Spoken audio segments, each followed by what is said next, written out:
It's 11 at night. You're in bed, phone 6 inches from your face, staring at a red number. Minus 52%. A stock you believed in, half gone. You feel that drop in your stomach, right? And then your brain, trying to protect you, offers up the most comforting sentence in all of finance. It can't fall much further from here. Buy more. Average down. I wanted to know if that sentence is actually true. And I'm lucky, because I don't have to guess.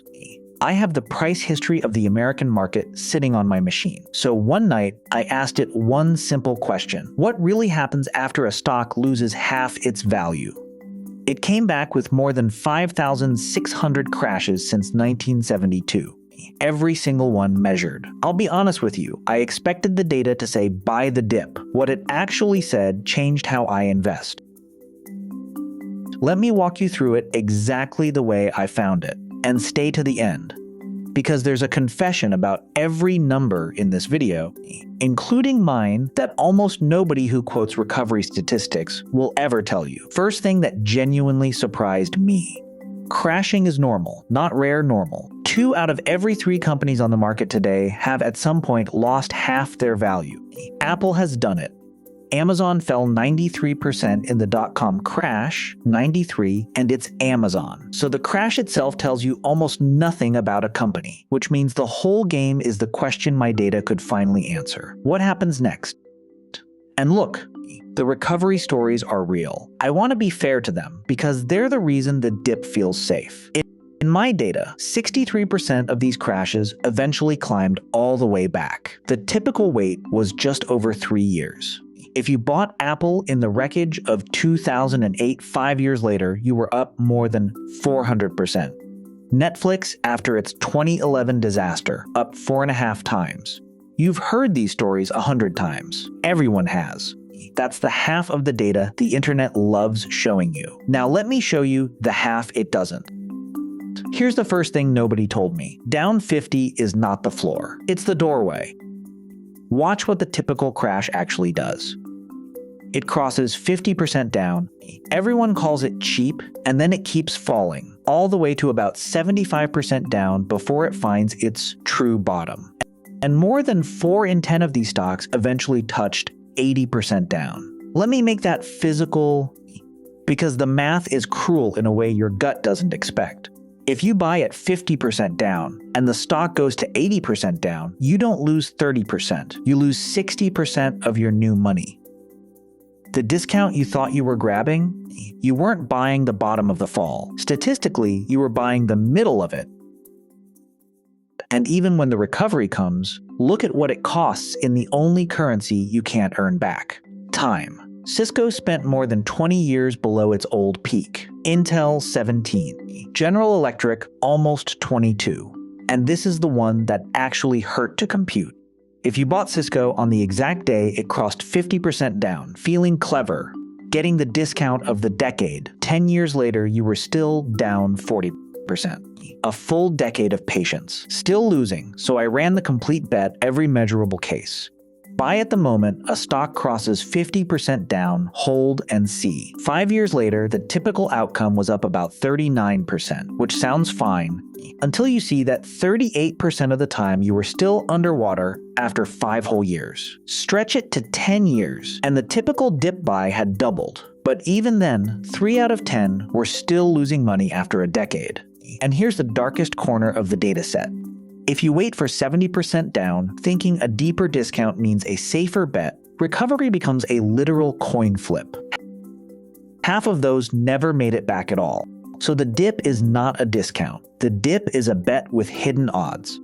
And the whole skill is finding out which odds you're holding before the new money goes in. Now, I know exactly what you're thinking, because I thought it too. Fine, but my company is different. My company is the Apple of 2008. Not some dying mall store. And you know what? Maybe it is. That's the honest part. Sometimes it genuinely is. So the real skill is telling the two apart, and it takes 3 questions, about 30 seconds each. Question 1. Did the price break or did the business break? Open the sales numbers. Apple in 2008 was selling more phones every single quarter while its stock was getting cut in half. The world was panicking about banks, not about iPhones. That's a price problem, and price problems heal. But if sales are shrinking while the losses deepen, listen carefully. The market isn't mispricing that company, it's diagnosing it. Question 2. Can it survive the wait? Because you just saw the wait. 3 years typical, 10 years common, 20 years possible. A recovery only pays if the company lives to see it.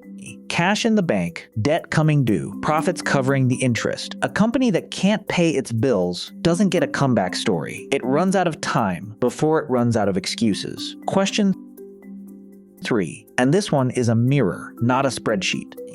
If you owned none of this stock today, would you buy it fresh at this price over everything else you could buy? Sit with that question honestly. Because if the answer is no, then averaging down isn't a strategy. It's an apology to your past self, funded with new money. Now let me show you what this looks like as 2 real lives. The $1,000 test twice. Imagine you and a friend back in 2001, both watching the wreckage of the dot-com crash, both disciplined, both smart. You pick Cisco. Your friend picks General Electric, the most respected company in America at the time.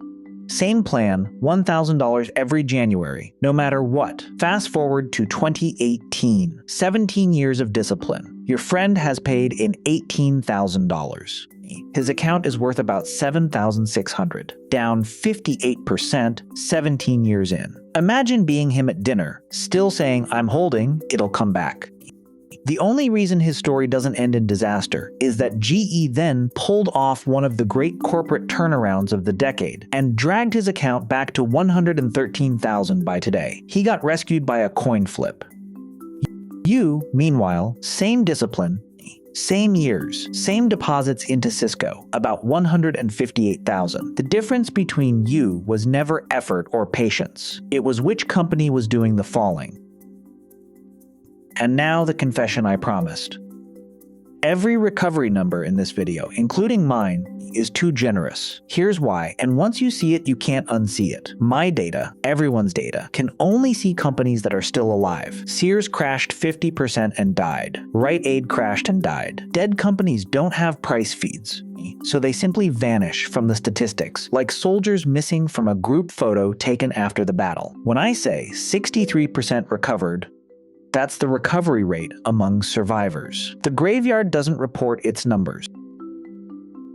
Nobody can tell you the true odds, and anyone quoting recovery stats without saying that is either careless or selling something. So here's my read, clearly flagged as judgment. The market as a whole has recovered from every crash in history, and betting on that has paid for 100 years. But a single falling stock is a different animal wearing the same costume, and the crowd that cut its price in half knows something too. Run the 3 questions, and never ever average down into a company you wouldn't buy fresh today. So the next time it's 11 at night and the number on your phone is red, you won't need the comforting sentence. You'll have 3 real questions instead, and 30 seconds each is all they take. 50% down is either the sale of the decade or the doorway to 80. Now you can tell which one you're staring at. If this just saved future you some real money, subscribe. This is money visualized.